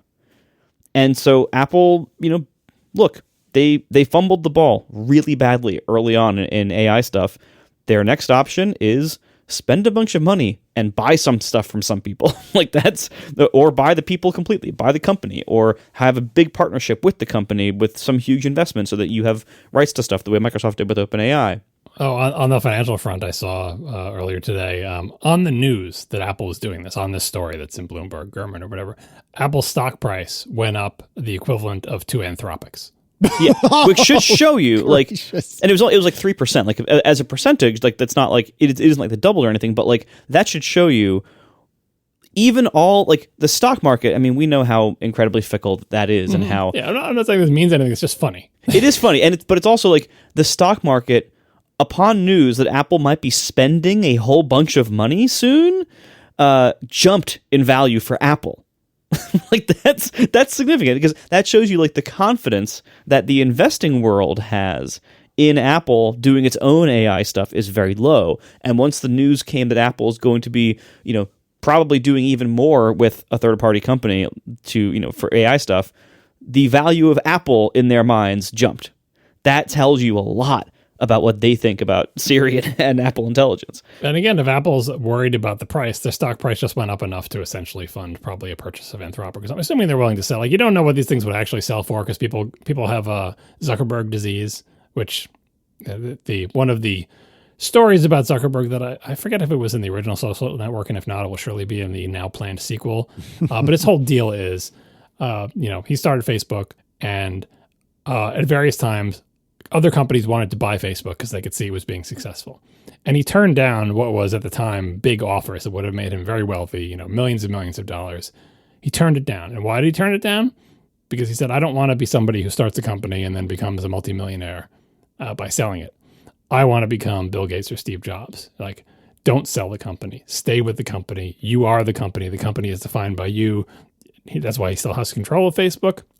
And I feel like a lot of these AI companies fancy themselves the next Mark Zuckerberg or Steve Jobs or Bill Gates, setting aside Steve Jobs got kicked out of the company and came back. Anyway, that they're already wealthy. And they're like, you know what's cool? You know what's cooler than $1 million? You know what's cooler than $1 billion? $1 trillion. Or actually, it's not even the money. It's just the power, to have this company, this world conquering force, be a personification of you and be under your sole control is so much more attractive than any of the money. So when you say, "Oh, Apple's stock price went up the price of two Anthropics, like twice Anthropic's market cap," that doesn't necessarily mean that the people behind Anthropic would be willing to sell it for their current market cap according to the stock market or their private valuation or whatever. If those people decide, "No, I'm never selling because I'm the next Mark Zuckerberg," God forbid. Yeah, but you know what? The reality is, like, there's multiple companies that Apple could partner with or buy that would be substantially better than what they are doing internally right now. I mean, if they're willing to do the deal. So I saw some article was saying, like, let's go through all the companies and see who would entertain an offer from Apple. It's like OpenAI, no, because of the Microsoft entanglement. Google, no. Llama, no, because it's Facebook. I think it's steal Llama's open source things, or not steal, but take Llama's open weighted things or whatever. The one in China, not a great idea. And then you get Anthropic, and I forget what their reason was that Anthropic probably wouldn't. Maybe they have Amazon ties. So, like, it's like everyone's already. It's like at the dance, and everyone's already all coupled up, and Apple's just like on the wall and has no one to dance with. Yeah, Apple walked in 2 hours late. Oh, there's a dance. Yeah, everyone's got a partner already, huh? Yeah, yeah. I mean, and I think one of the biggest problems here that got them to this point and will hinder them going forward is, certainly one of the things that got them here is that, as mentioned many times in the past, I think Apple fundamentally underestimated the value and importance of this kind of technology, and then the biggest thing is they underinvested in it early on. And one of the root causes of that, besides Tim Cook being a terrible product person and not seeing the value in anything, is Apple is really cheap. And they're cheap in a lot of ways. One of the ways they are cheap is they didn't want to, give their teams GPUs and stuff to start developing these things. Another way they're cheap is they just don't pay good salaries necessarily, and in a lot of areas, in a lot of competitive markets. Their attitude, from what I've gathered from people, has always kind of been, it's an honor to work for us. You should be so happy to work for us that you don't need necessarily the highest salary you could get in the market. And certainly with the AI story, we're going to talk about this in overtime about, like, there's a lot of high value going on in the AI market because there's a lot of hype, a lot of value is being created, a lot of potential value is being seen. And so to really be a big player in AI, you have to spend a bunch of money somehow, whether you are developing your own stuff, spending a whole bunch of money on various computing resources and GPUs to get that done, or spending or hiring a huge team of very talented, very in-demand people right now, or buying one of these companies that has, or very heavily partnering with one of these companies that has all of those things already. It's all going to take a lot of money, and Apple's cheap, even though they have all the money. Like, Apple, it isn't that they can't afford it. They have all the money to do whatever they want, but they are really, really stingy with it. And I don't know if they are going to value this stuff enough yet. I mean, over the past few years, the problem is they haven't. So we don't know how much has their mind changed on this. How much are they going to value this? Are they going to value it enough to pay what it takes to actually get competitive? From the time Gianandrea came, though, but the story was that the reason there was resentment in his group is because he came and hired a bunch of people, and they all of a sudden immediately start getting paid more than everybody else. Which you can imagine breeding resentment in the rest of the employees who are like, we work on the products that pay the bills around here, but we don't get the money that these new people in the AI group do. And that is probably just a reflection of the market, but it is also it is a culture clash with the established culture at Apple, which is pay vaguely competitive, but not like super high salaries. But when it came time to staff the AI people, they're paying them super high salaries because if you want to hire any of these people, you have to. But now you have a problem in the company because you've got one part of the company, this new shiny part that's getting paid more than you, and you've been working there for 10 years and you're making the iPhone, and you're like, what the heck? And so that's, it's very difficult to pull that off. You really have to say, okay, well, we're not going to do what we've historically done, which is pay competitive salaries, but most of it is made up with the fact that our stock price keeps going up, so we can pay you a little bit less. And, if all of a sudden you need to hire people who are in high demand and pay them more money, if you don't do that for the rest of your company, it makes people sad. And even then, I'm not even sure they were paying the people in their AI group as much as the other companies are, and certainly not as much as these new things. Again, we'll talk about it in overtime.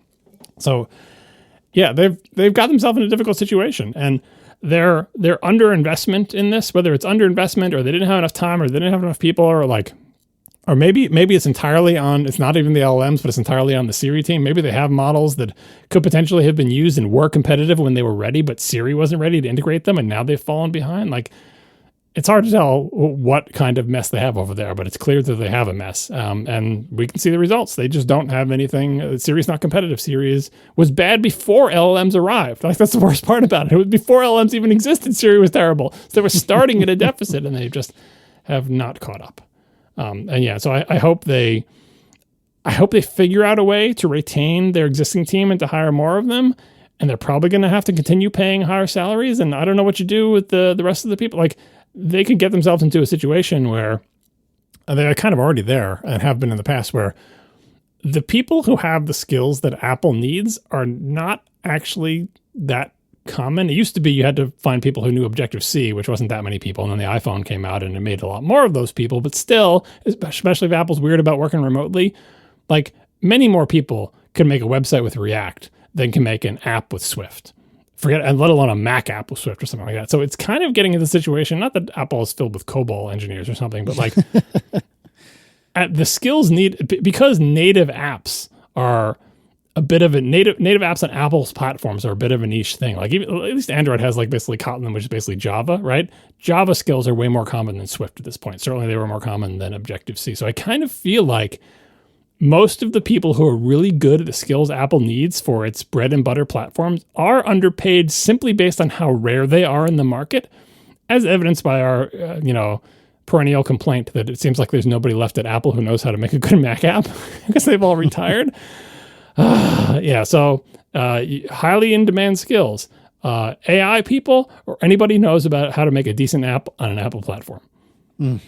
It's a tough nut to crack, and I don't know what the right answer is, but I agree with both of you that the fact that they're willing to change the modus operandi from everything being trash and that's just the way it is, I'm really excited about that. And so I really am hopeful that we get to see the results of these efforts and sometime before we all die. We are sponsored this week by Quince. So it's going to come as no great surprise to anyone listening to this that I am not the world's most fashionable human. And in particular, my summer wardrobe is basically entirely ATP t-shirts and some sort of shorts. I am happy to report I've graduated from cargo shorts, but nevertheless, it's ATP shirts and shorts. And one of the things I love about podcast sponsors like Quince is that it exposes you and me to new stuff. And even though many of you may have already heard the good word about linen pants, let me tell you, it wasn't until Quince that I had the opportunity to try linen pants. And try I have, because Quince sent me a pair of their 100% European linen pants, and they are so nice. I hate wearing pants in the summertime because it is so stuffy and restrictive. One of the things I love about these linen pants is that they feel light and airy, but even more, they don't look like you're just bumming around on the beach. They look like you're ready to go out for a night on the town, to the degree that I would ever do that sort of thing. They have a nice button at the top. They have a zipper fly. There is a drawstring, but it's on the inside, so it looks nice and crisp from the outside. And the best part is that everything with Quince tends to be about half the cost of similar brands. Additionally, they work directly with top artisans and they cut out the middlemen, so Quince gives you luxury pieces without the markups. And finally, and this is actually my personal favorite, Quince only works with factories that use safe, ethical, and responsible manufacturing practices and premium fabrics and finishes. And based on these linen pants, I got to tell you, that ain't a lie. So what does this mean for you? Well, if you want to stick to the staples that last with elevated essentials from Quince, go to quince.com/ATP for free shipping on your order and 365-day returns. That's QUINCE.com/ATP to get free shipping and 365-day returns. Quince.com/ATP, QUINCE.com/ATP to check it out for yourself. Thank you to Quince for sponsoring the show. Let's do some Ask ATP. Francois Olivier LeBlanc writes, I was planning on purchasing a MacBook Pro, but I got some unexpected bills recently, so I had to put it off. I was going to wait for the M5 models, but I just realized that these come with macOS Tahoe. I think Tahoe is ugly, and I strongly disagree with its design principles. My main iPhone will be on iOS 18 for a very long time as well. Should I stretch my wallet and buy an M4-based MacBook Pro now so I can stay on Sequoia for as long as possible? But before we answer this, I get what Francois Olivier is saying, and there was somebody that wrote us via email that had a pretty much identical question. let me just say, don't throw out iOS 19 or 26, excuse me, iOS 26. Don't throw out Tahoe yet. Like, yeah, it's a little bit rough now, but I really think it's not going to be as bad as pretty much everyone says it's going to be. I really think it'll be okay. That being said, if it were me, and I guess because I'm more optimistic, I would say just get the M5 when it's available and just be happy with that. And don't worry about Tahoe so much.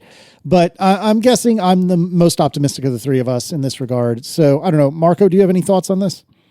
Whenever Apple does something that radically changes things about their OSs, a lot of people say, I'm going to hold on to the old version, for either for a long time or for as long as I can or for forever. I mean, it's hardware too. I mean, look at how long I held on to that 2015 MacBook Pro. Because, before the butterfly keyboard and the touch bar. We do this, and there are times when you can do it and it's fine. But the moment you say, I'm going to not update to the latest version, I'm going to not buy new products that come with the latest version, and I'm going to stand here as long as possible. The moment you start that, you start feeling resistance from all sides in various ways. This is, obviously this takes the form in hardware of like, well, if you need to buy new hardware, you have to buy something old somehow. So that's one problem. And then of course in software, the world moves on. So you are saying, I'm going to stand right here. I'm standing still. But the whole world is not. The whole world is running past you.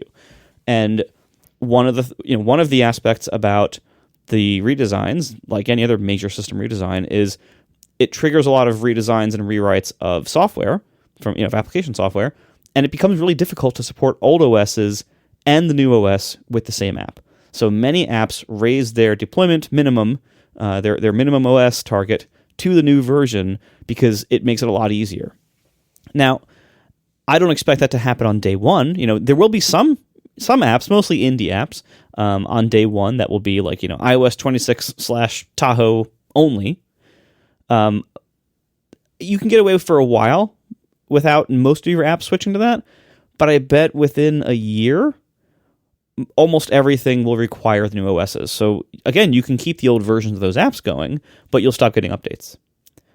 So you're going to see all this friction fighting against you to do this. So you can do it. You can do it for a while.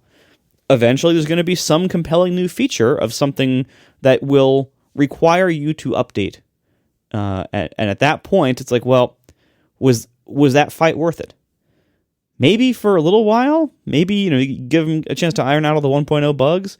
But it's probably like, I bet you're not going to want to keep this strategy going for more than a year. And so you might as well, if new, updates to the M5 models might be compelling for you, I'd say just suck it up and just do it. You also don't know, like, are future iPhones going to be compelling for you? The MacBook Pro, we've heard it's rumored sometime in the next 2 years, I believe, to probably go to an OLED screen to have it's not the next one, but the one after that. Yeah, it's like the M6 generation, right? Yeah, I think so. That's the rumors are for. So you're probably not going to get that by waiting for the M5, but at some point you're going to be forced to make this transition. So don't expect to hold on to it for too long, and it's probably going to be harder than you think within about a year, because all those apps are going to start requiring it just to make the redesigns, at all tackleable. Yeah, so this question is slightly different than the similar sounding question, which is, hey, I have a computer. Should I buy a new one or should I just keep using my old one? If you have an old one that's still serving your needs, like if you have an M4 or you have an M3 and you're like, oh, should I use this for another year? Sure, you keep using it. But if the question is, I'm going to buy a new computer, should I buy an M4 based one now? Should I buy the last one that can run pre-Tahoe? Should I, especially if you're in a situation where you're like, I can't afford to do it, I have to wait a little bit, but should I stretch and should I buy one now so I'll have something that doesn't have to run Tahoe so that I can plan on using that for years and years and avoiding Tahoe? That doesn't sound like a good idea to me. My advice is to save your money, buy the M5 when it comes out. If you have something you can use now until the M5 comes out, because that seems like you do, you may use it a little bit longer. When the M5 comes out, wait 6 months. Like, you can wait for the bumps to be ironed out, but like, there's no holding back the tide. If you don't like Tahoe and never will, change platforms. Because this is what Mac OS is going to be for a while. Like if you didn't like Mac OS 10, you're like, I'm going to stay with classic Mac OS. Well, you're not a Mac customer anymore, because guess what? The Mac moved to Mac OS 10 and you can use classic for a real long time, but eventually that's not what the Mac is anymore. And if you don't like what the Mac is, you should be on a different platform. So I think it's why, if you don't have the money for an M4 right now, wait, save your money. Buy an M5. If you can wait for an M6, buy an M6. But like I said, my personal experience with Tahoe is, despite all my complaints about the UI, actually using it day to day is not shocking. Like, it's fine.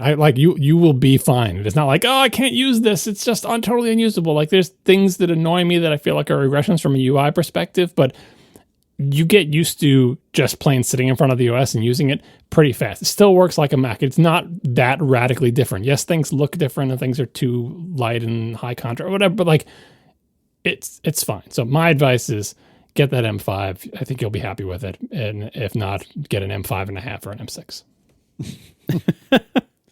What is the email question we got, which I don't have in front of me? Might have been the same person.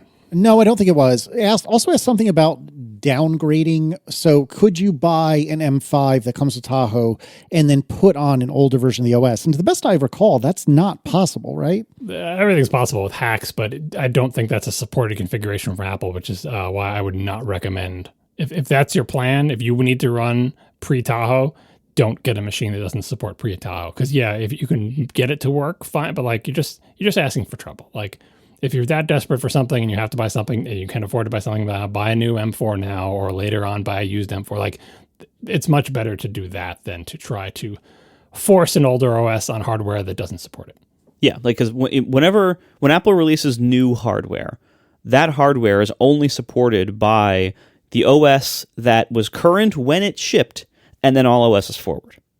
So, right now, the M4 MacBook Air, say, that's the current M4, that's the current MacBook Air. Right now we have Sequoia.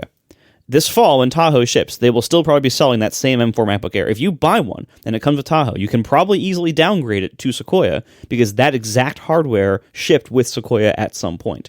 But then later on in the fall, if an M5 series of MacBooks comes out and that comes out after Tahoe, then Sequoia will never be updated to get hardware support for that hardware. So you won't be able to downgrade it in any way. Alistair Logie writes, I have a Mac Mini M1 with 16 gigs of RAM, which I primarily use for Xcode. My only niggle is how long it takes to spin up new simulators. Will that be noticeably faster with an M4 with 16 gigs of RAM? I don't know, to be honest with you, but I don't imagine it'll be that much faster, will it? I mean, the M4, so keep in mind, like, as you go from M1 to M4, a lot of other things have also changed about these chips. You have various like throughput improvements. I'm sure the memory has more bandwidth. I'm sure the SSD is probably faster. There's other things about it that have changed. And then of course M1 to M4, as awesome as the M1 was, that was 5 years ago now? And they've made a lot of very big progress since then. The M4 is really fast. The M1 was amazing for its time, but it is like 4 or 5 years old now. The M4 is very, very fast. It is substantially faster than the M1. So I would say if you're going from M1 16 gig to M4 16 gig, you will probably notice generally faster performance with almost everything that is a taxing operation on the computer. Now, I would also suggest, though, if you're using this for Xcode, that 16 gigs is starting to look a little skimpy these days. So if you can at all afford, if you're going to replace it, and if you can at all afford more RAM than that, I would suggest get more RAM than that. If you're doing Xcode, if you've been living with 16 and you're doing Xcode, I'd say at least go to 32 if you can.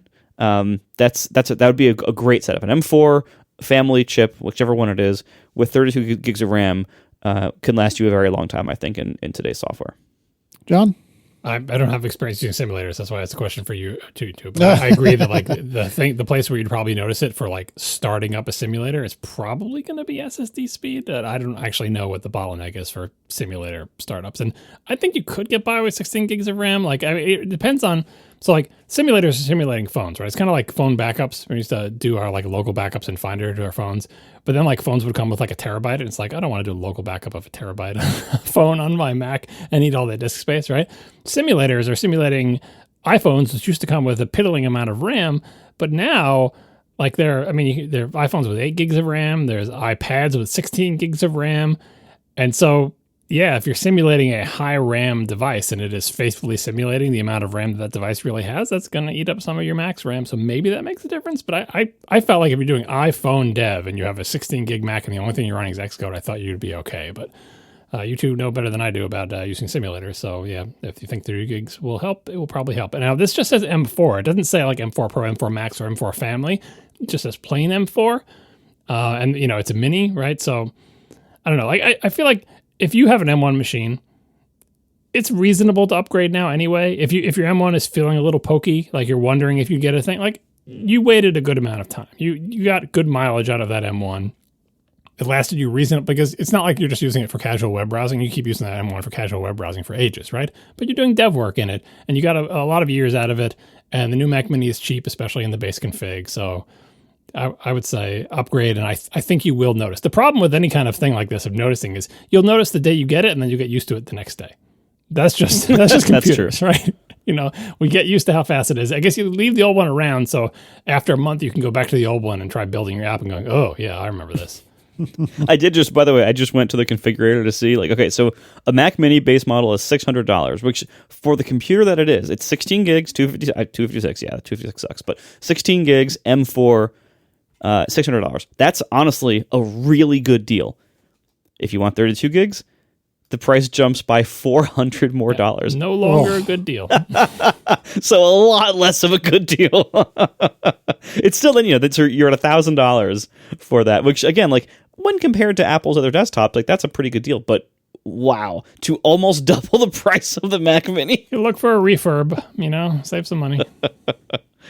Wow. David Levine asks, how do you recommend choosing a new UPS? How do I know how much what is VA? Volt amps? I do not understand VA. I only ever see it in UPSs. Like I don't quite understand this measure, and all I know is that AC power is really weird, and so there's all sorts of little complexities to it that, like, you think DC is much simpler. It's like, all right, you got volts, you got amps, watts. All of that makes so much sense with DC. AC is so insanely complicated. It's like, well, what phase are you pulling the load on? And is your motor pulling it this way or that way? Is it a motor or a light? Like, it's so complicated. Yeah, it's nuts. I did computer engineering in college. Is that what you did, John? Isn't that right? I did computer engineering. That's right. Okay, that's yeah. So for me, it was basically EE and CS combined. And let me tell you, the EE side, I did not do well at all.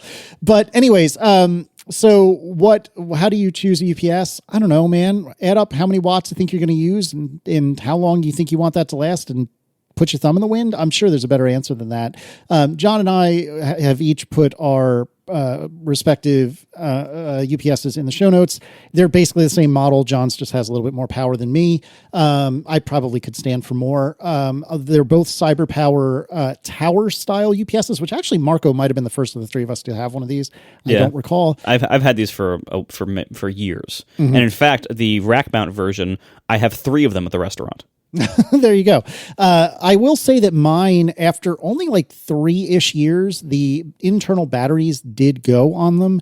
However, it was astonishingly easy and relatively inexpensive to replace them. They looked very similar to motorcycle batteries. I'm sure they're not actually the same, but looked very similar to that. I bet they're surprisingly similar. Well, yeah, fair. But I ordered a couple of new batteries from Amazon, put them in myself, and other than the slack on a couple of the cables being very, very taut, there was not enough slack in a couple of spots. It was actually very easy to do. But in terms of how to choose, I don't know. Do either of you have a recommendation in this regard? Well, we get this question every few years, and the answer is always the unsatisfying, like you said, add up all the power and the devices you have and see how much you need. Every UPS seller will have something on their website that purports to do this for you, but those tools are motivated. Their interests are not aligned with yours, let's say, because they'll let you enter a bunch of information and they'll tell you what UPS you should buy from them if every one of your devices is pulling the maximum power it's allowed to pull at the same time, which honestly, like, that's the conservative answer. But that will cost you a lot of money, which again is in their interest because they sell UPSs, right? For years, I bought, because I remember when I first got my, Power Mac G5, maybe when I got my G3, I did the calculations on the various websites, got a number that said I should buy this UPS that was more than I could afford. And I said, okay, well, how about I just get a much smaller one? And for just years and years, I had a series of UPSs that, yes, I would replace the batteries when they died. And it was like $30 to replace the battery or whatever. It was real cheap. Anyway, when the power went out, I had about 2 minutes and 30 seconds to shut down my computer. and they have a thing that most of the good ones have a thing where you can connect your Mac through USB to the UPS. So your Mac will detect when it's on UPS power and shut itself down. And even that was a race. So even if you're not there to shut it down, the Mac will shut itself down based on knowing that it's on UPS if you configure that. This is built into macOS. You don't even need to use third-party software, although they used to come with it back in the day. But macOS itself knows what a UPS is, and I think built into macOS is a thing that it will shut itself down with X amount of time remaining on the thing or whatever. What I'm saying is you can get away with a UPS that is massively undersized for your uses. If you have, let's say, a dual Power Mac G5 that could potentially use a huge amount of power with like an NVIDIA graphics card in it, and you buy a dinky UPS that could barely handle an iMac, it will protect you when the power goes out as long as you shut down within 2 to 5 minutes, right? And sometimes that's enough, especially if the power like flickers or whatever, or you just want time to save your stuff and shut down. And in my experience, having experienced many blackouts and many flickers or whatever, I have never lost anything or had any problem due to having a massively undersized UPS. That said, once I got fancier computers and could afford a UPS that was closer to being sized correctly, that's better. You should do that if you can. The reason I linked to the CyberPower one in the show notes is I had a series of APC UPSs and other brands that were more of like the horizontal kind. That's like a big giant flat thing that Marco rests his feet on or whatever. Or maybe you rest your feet on the tower ones too. No, the tower ones aren't. They're too top heavy. They tip over. You got to rest your feet on a subwoofer or an old big style UPS. Or your feet can reach the ground. That's another option. No, that's terrible. Anyway, and those were fine. But when I got my 2019 Mac Pro, the place where I was putting it was on a little skinny table that is the proportions of a tower computer, and a tower UPS fit perfectly under a tower computer on a tower-shaped table. The danger that I have with all these UPSs is it going to make noise? It doesn't have a fan in it. And a lot of the fancier ones that support a lot of power do, in fact, have fans in them. And you're always like reading the comments, reading the help, and say, okay, it's got a fan. But does the fan run all the time or only when it's on battery power? Because when it's on battery power, I don't care if the fan runs. And I can tell you that the model that I'm going to link in the show notes, and I'm assuming Casey will say the same of his, does not make any noise in normal operation. When it switches to battery power, yes, it has a fan that turns on. But at that point, I don't care because I'm just shutting down my computer. So my main criteria is it reliable? Can it keep my computer alive when the power is out long enough for me to save my work and shut down? And does it not make any noise? And this, I have two of these CyberPower ones. I think I have one of the ones that Casey's going to like, and I have one of the newer ones. They're both sitting in this room with me. They're silent. They do their job. That's all I can ask from them. And when their batteries die, I will pay and replace the batteries with a new one. Yep. So I have the CyberPower CP1350 PFC LCD, and John apparently has the CP1500 PFC LCD. Yeah, and I have a whole bunch of these all over the place. They're all good. The one thing we actually back in episode 569, I mentioned that there was I have Tesla Powerwall batteries as a solar backup battery at the beach. I had a UPS plugged into one of the outlets that is backed up by the solar panels or by the batteries. And I had said, like, for some reason, like when it goes on solar power, like if there's a blackout from the utility company and it switches over to the batteries providing the power to those outlets, then the UPS that I had put into that, the standard CyberPower UPS, would think it was like a blackout, even though there is power going to the outlet, and it would cut off the supply and it would just use its battery until it died, and then everything would just die. I was thinking I was like double backing things up, but I wasn't. So, and there was some issue with like the way that like Powerwall batteries, when supplying power, supply a different frequency of AC. It's like 62.5 to 65 hertz instead of 60 hertz for the AC switching rate, and that throws off UPSs. They think, oh, this is invalid, this is bad power, I better switch to my internal power supply. And so you have to use certain UPSs that do it. And there's a brand called Eaton, EATON, that makes UPSs that cost about the same as everybody else's, maybe a little bit more, that are compatible with Tesla Powerwall batteries. So if for some reason you have Powerwalls as backup power for your house, and you also want to use a UPS on those outlets for extra protection for some reason, then consider the Eaton brand. My solution was I just disconnected the UPS and just plugged directly into the wall and let the Tesla batteries do their jobs. And this was before, Elon Musk, etc. All right. I think we're all good here. Okay. Thank you to our sponsors this episode, Factor, 1Password, and Quince. And thank you to our members who support us directly. You can join us at atp.fm/join. One of the many perks of membership is ATP Overtime, our weekly bonus topic. We're going to kind of continue what we talked about earlier about the AI stuff by talking about are developers. Is any developer worth these like big multi-million, even $100 million pay packages that AI developers are allegedly being offered or taking right now in the open marketplace? We're going to talk about that in Overtime this week. You can join us to listen, atp.fm/join. Thanks, everybody, and we'll talk to you next week. Now the show is over. They didn't even mean to begin, 'cause it was accidental. Oh, it was accidental. John didn't do any research. Marco and Casey wouldn't let him, 'cause it was accidental. Oh, it was accidental. And you can find the show notes at atp.fm. And if you're into Mastodon, you can follow them at CASEYLISS. So that's Casey Liss, MARCOARMENT, Marco Arment, SIRAC, USA Syracuse. It's accidental. They didn't mean to. Accidental. Tech podcast so long. I now love one each of Casey and John's previously talked about MVP technologies. We don't have MVPs. MVP is a thing that you do for your restaurant. When did we ever do MVP? I am curious, but fascinated and excited. Okay, so these are two things that you guys have talked about in the past that I have recently come to need that I have really appreciated. I will start with Casey's. I have recently come to finally install and use and really appreciate Tailscale. Ah, yes, indeed. One of us.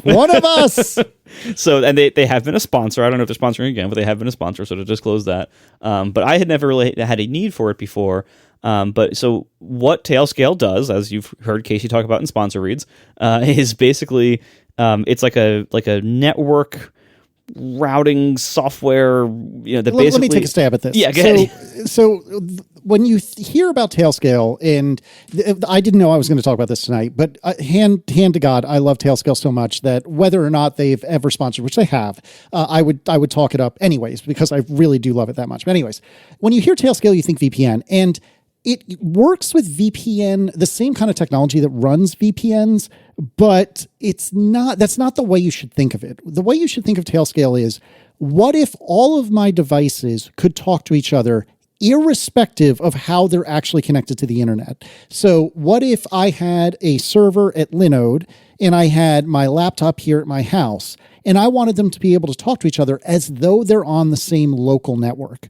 That's kind of what Tailscale does. So all of your devices that are on your tailnet, which is what they call, your account, if you will, your network of devices, all of the devices on your tailnet can pretty much always talk to each other, irrespective of how they're connected to the internet and irrespective of where they are geographically. Yeah.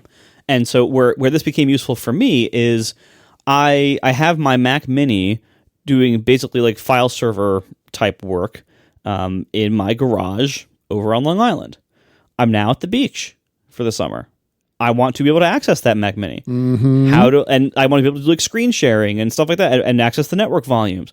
How do I do that easily? Well, Tailscale lets me do that. I installed it on both, and now I can access it. And I installed it on my iPad for some testing things, because I wanted to, like, when I was on Long Island, I wanted access to the network at the restaurant. So at the restaurant, there's an iMac that we use in the office. So I installed an exit node there, as well as, the regular. So that the exit node is basically like a VPN host. You can basically say, sir, like whatever device I'm using right now, tunnel all the traffic so that it comes out of that device over there. And so you're basically creating your own VPN. So now I have exit nodes at both houses and the restaurant. So anywhere I am in the world, I can basically treat it like a VPN. I can say, go, connect to my Long Island, home Mac Mini, and route all traffic through that, and then I don't have to use somebody else's VPN or something. But also, you can, like, I can screen share right now to the Mac Mini back at home, and it just works. The Tailscale menu, like, it copies the IP address you need to use, and I just go into the Finder. I hit Command K, VNC:// paste the IP address. And boom, I'm in my Mac Mini from anywhere. That's really cool. And like, this is the kind of thing that like there have been ways to do this over time with like, all right, port forward things or dynamic DNS and like all these different things that were a pain in the butt and fragile. And this takes all of that pain in the buttery and fragility out of the situation. And it's like, oh, here is an IP address that you can use from your local device to connect to this thing over there, and it will behave as though it's local. That's fantastic. Yep. Yeah, it really is incredible. If you have devices that are not geographically next to each other pretty much ever, Tailscale really is incredible. And to build on what Marco said, the way it works is it kind of sort of layers another network on top of all of the network that your device is currently on. And so like Marco said, you get what is it called? A carrier grade network address translation. You get a 100.xyz IP address for each of your devices. And so while your device may have the 192.168.1. whatever IP address, Tailscale adds to that another IP address that device will answer to. That's something like 100.75. whatever. And so if you use that 100.IP address to access your other devices, that tells your device and tells Tailscale, oh, I'm going to go through Tailscale to get to this other thing. And then, like Marco said, you can use exit nodes, which is what they consider like a way of egressing onto the internet. So you can be in London, but have an exit node in Long Island, and you're effectively getting on the internet from Long Island. They also have the idea of subnet routers, which is to say, what if I want to access a non-Tailscale device on my in-home network? Well, I can set up one of my in-home Tailscale devices to allow me to tunnel through that onto my local network. You can do some really crazy stuff where my parents, for example, they have a 192.168.1.x network, and I want to occasionally be able to get on their network to do some maintenance things for them. And I don't want to do the standard subnet router thing where it just says, okay, anything that is 192.168.1.x, that's going to be served at Casey's parents' house. I don't want that because that's not necessarily the case. And you can actually use IPv6 to get around this. I have a blog post about it. I'll link it in the show notes. It's kind of complicated to talk about, so I'm not going to spend any more time on it now. But my point is just that you can use this really cockamamie IPv6 address to get into this other network via IPv4. Like, this stuff that Tailscale does is bananas. It's really, really worth your time looking into it. You probably already did after my incredible sponsor reads back in the day, but seriously, give it a shot. Yeah, so very happy with Tailscale. Thank you for that, Casey. And next, John's MVP. Well, at the restaurant, I needed some ways to monitor the temperatures in the walk-in fridges. Oh, here we go. YoLink! So, it just by coincidence, we happen to have this YoLink follow-up this episode. It's the cheapest thing you bought for your restaurant. By far! So I have so we have 3 walk-in coolers, a freezer and 2 fridges. As a restaurant, it's very important to know the temperatures of those because for food safety, basically, you need to keep things within a certain range so that your food doesn't spoil, your frozen stuff doesn't thaw, your refrigerated stuff doesn't freeze. Like, there's all sorts of bad things that happen to food and drinks if they are in the wrong temperature zone. And for a restaurant, for health code compliance, You have to keep things in certain ranges, and it's very important. Okay, so you can go to my preferred brand, ThermoWorks, for high quality thermometers and stuff. And ThermoWorks will sell you a Wi-Fi app enabled temperature logging kit for a walk-in. It has a couple of sensors, and it has like a module that like connects to your network, and you can then view the historical data. It's $400 for one fridge. Oh, And if you have 3 fridges, it's $400 for each fridge. YoLink gives me that for about $35 per fridge.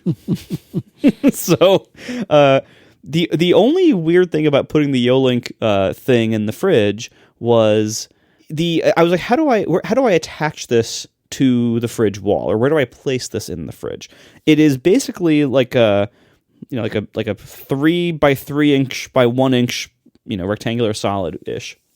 And I'm like, how do I attach this to the wall? There is nobody has made like brackets to stick them on the wall. They don't come with one, and I could just use my trusty VHB tape, which I mentioned in the past. I could just use that to stick it to the fridge wall, but on the back of the YoLink sensor is a battery door and a few holes that are probably to let some of the air in to measure the temperature. So you can't really, I don't want to like stick it to the wall and then the battery, and then you can't like take it off easily every probably 6 months or a year to replace those batteries. So what I did was I actually, we have an old 3D printer that mostly Adam and Tiff play with. I'm like, finally, I have a use for this thing. I custom 3D printed my own bracket. nice. That has a flat back, so I could use the VHB tape on that. I have made little cutouts for all of the air holes on the sensor, and it perfectly. It looks like a bench in a Catholic church, like that kind of like shape, like a just a straight edge, like back, little arms and little front lips, so that it rests in there, but it's mostly open on all sides. And I stuck those to the wall with the wall of the fridge with the VHB tape. They've been there now for 3 months. They are working perfectly. The kitchen staff loves them, and now I have a complete history of all the temperature variations of the fridges. And I can see, and I can get notified every single time that something goes out of range. And I can see, is it out of range right now because they just like loaded the freezer, and so it went up by a couple degrees for a few minutes? Okay. Or I can see, wait a minute. On a regular day, it goes up, down, like this. As the compressor kicks on, kicks off, kicks on, kicks off, you can see the cycle that it stays within. And then I noticed a couple days ago, or about last week, I noticed, it stopped that pattern, and now it's like 2 degrees higher, and it looks like it's having trouble keeping up. So I called a fridge repair guy, and it turns out, there was some frost somewhere. There shouldn't have been frost, and it couldn't work the way it's supposed to work. But we caught that. Because of YoLink, because of these sensors. If it was any other situation where we just relied on people noticing, hey, the fridge is warm, it would have taken a lot more of a temperature delta before people noticed. This noticed it, I noticed it within 2 degrees. So it was still within the safe range, but I could tell something's wrong or something's different and get it fixed before it becomes a bigger problem. So it's actually keeping our food safer, and it's keeping our butts better covered in a lot of those ways. This is incredible, and they're so cheap. So I just a few days ago bought myself a second YoLink hub, this time for my house, and I'm gonna put some temperature sensors here and various things. I got one to float in the hot tub. Nice. They have one of those cone shaped things that you can float in the hot tub and monitors. There's they have, I noticed they have smoke alarms now, which that I would very much like, because if we're not here, I want to know that the smoke alarm's going off. I have tried other solutions to this problem, and they are not very good. And so let's see if this works. But they have the whole family of stuff, as we mentioned earlier. They have water leak sensors. They have door open sensors. They have all sorts of custom things. You can custom wire stuff to a relay to do things And what I have found with their service is the app is what you would expect the app to be. It's Yep. But it works, and it's reliable, and those notifications come in immediately every time. They're very reliable. It's kind of low drama. It just tells you when you need to know stuff. That's it. So given how inexpensive their stuff is and how low needs it is in terms of like you don't need to hardwire everything. Like I have for temperature monitoring in my house, what I've previously used is these little Eve, I think they're called Eve room sensors. They're like $100 each or something, and they are powered. You have to power them by micro USB with some kind of charger pretty often, or just leave them plugged in all the time. And so I have one of those. Like there's like a room in the basement that the water main runs through, and so in the winter you want to make sure that it doesn't freeze. So there's like small heater things in there, and I have one of these monitors to make sure like if it ever gets below 40 degrees, alert me. And I've been doing that through with Eve's sensors and through HomeKit, and it's just it's very complicated. It's kind of unreliable, and it's pretty expensive. And then you go to YoLink, and it's costs almost nothing. And it's like it's a third as much per sensor, and they have infinite battery life. They don't need HomeKit complexity. They don't need hubs or anything. And yeah, they have a fairly ugly app to manage them, but like at this point, who cares? Everything else about them is better and cheaper. So I'm into it. Yeah, they do need a hub. They need one hub per location that you have them. The hub's also like $40. Yeah, it's really not that expensive.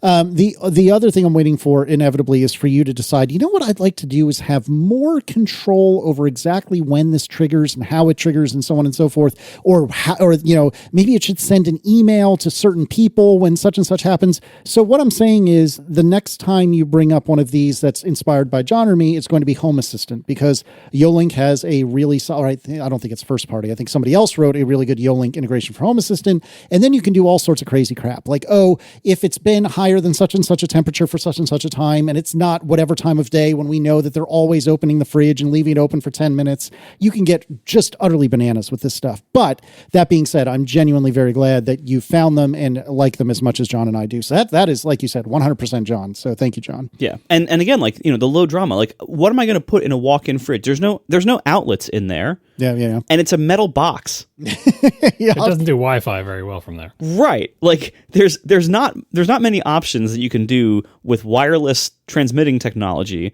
that will work well inside of a metal box. But these work great. Like they work totally fine. I've never each one of them reports into the base station on a regular basis. I've never had one drop out or miss one. I installed them all in March or April. Their batteries are still totally fine here, almost in July. Like it's great. I'm very, very happy. And when you compare it to the stuff in the kind of consumer HomeKit ecosystem that connects directly to Wi-Fi or even Thread, it's night and day difference in range and battery life. Yeah, Wi-Fi is the wrong tool for that job, as I think we discussed in the past. Although I think you overcomplicated it with these little church pews on the wall. My YoLink and my fridge and freezer, I just chuck them in there. Yeah.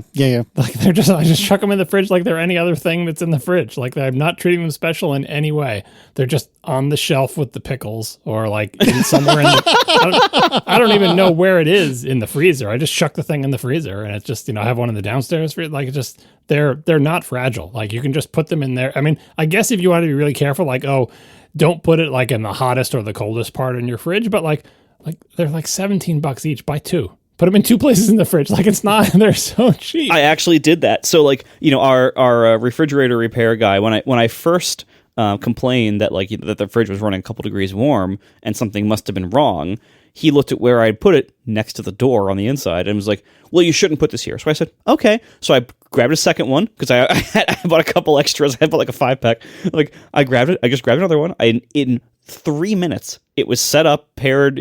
I put it in the back bottom corner of the fridge, like as far from the door and down low, so it should be as cold as possible. And then a few hours later, I'm like, look, here's the data.